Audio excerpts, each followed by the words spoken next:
Item ಯಾವುದೇ ಇರಲಿ try ಮಾಡಿ ಆಚಿ ಚಿಕನ್ ಮಸಾಲಾ.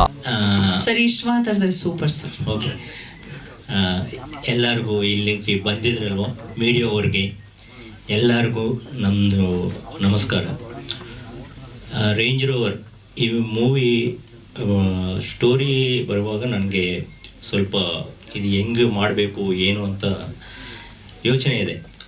ಆವಾಗ ನನಗೆ ಸಿಕ್ಕಿದ್ರು ಇವರು ಮೌಲಾ ಶರೀಫ್ ಅವರು.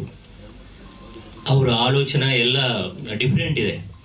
ಆವಾಗ ನನಗೆ ಇವರು ಜತ ಆದರೆ ಚೆನ್ನಾಗಿರುತ್ತೆ ಅಂತ ನಾನು ಎಲ್ಲ ಸ್ಟೋರಿ ಹೇಳಿದೆ ಅವ್ರಿಗೆ.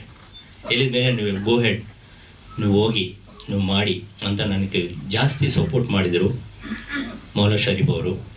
ಇದು ರೇಂಜ್ ರೋವರ್ ಅಂತ ಟೈಟಲು ಏಕೆ ಇಟ್ಟಿದ್ದಾರೆ ಅಂತ ನೀವು ಮೂವಿ ನೋಡಿದರೆ ಗೊತ್ತಾಗುತ್ತೆ. ಜಾಸ್ತಿ ಚೆನ್ನಾಗಿ ಬಂದಿದೆ, ಅದನ್ನು ನೀವು ಹೇಳಬೇಕು, ನೋಡಿದ ಮೇಲೆ ನಿನಗೆ ಗೊತ್ತಾಗುತ್ತೆ.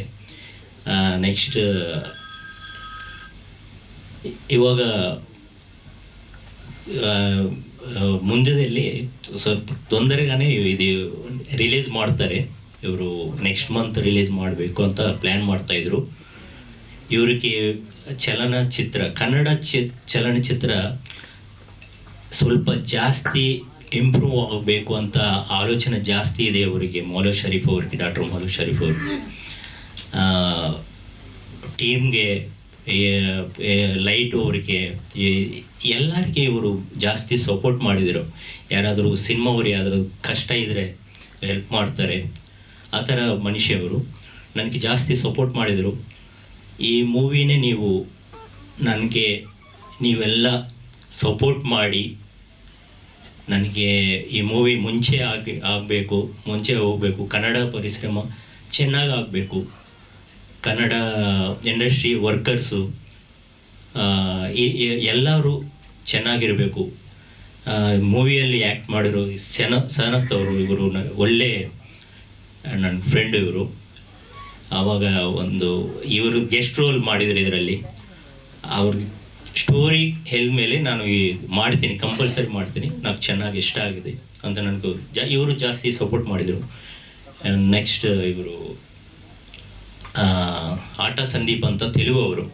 ಅವ್ರನ್ನ ಯಾಕೆಂದರೆ ಎಲ್ಲ ಬ್ಯಾಂಕ್ ಜನಾರ್ದನ್ ಅಂತ, ಯತಿರಾಜು, ಅರವಿಂದು ಇದೆಲ್ಲ ಕನ್ನಡ ಅವರು ಇಟ್ಕೊಂಡಿದ್ದೀನಿ. ಬಟ್ ತೆಲುಗು ಅವರು ಒಬ್ಬರು ಇರಬೇಕು ಅಂತ ನನ್ನ ಐಡಿಯಾ ಇವ್ರಿಗೆ ಹೇಳಿದೆ, ಶರೀಫ್ ಅವ್ರಿಗೆ ಹೇಳಿದೆ. ಸರಿ, ಅವ್ರನ್ನು ಒಬ್ಬರನ್ನೇ ಹಾಕಿ ಅಂತ ಹೇಳಿದರು.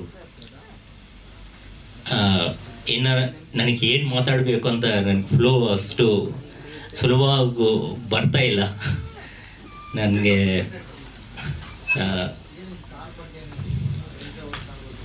ಸರ್ ಇದು ಫ್ಯಾಮ್ಲಿ ಎಲ್ಲ ನೋಡು ಸಬ್ಜೆಕ್ಟ್. ಇದು ರೇಂಜ್ ರೋವರ್ ಆ್ಯಂಡ್ ಟೈಟ್ಲು ಯಾಕೆ ಇಟ್ಟಿದ್ದಾರೆ ಅಂತ ನೀವು ಮೂವಿ ನೋಡಬೇಕು. ಕಾರ್ ಬಗ್ಗೆ ಅಂದರೆ ಕಾರು ಇವರು ಹೇಳಿದ್ರಲ್ವ ನಮ್ಮ ಇವರು, ಕಾರ್ ಮನೆ ಮುಂದೆ ಇರುತ್ತೆ, ಎಷ್ಟು ರೇಂಜ್ ಇರುತ್ತೆ ಅಂತ.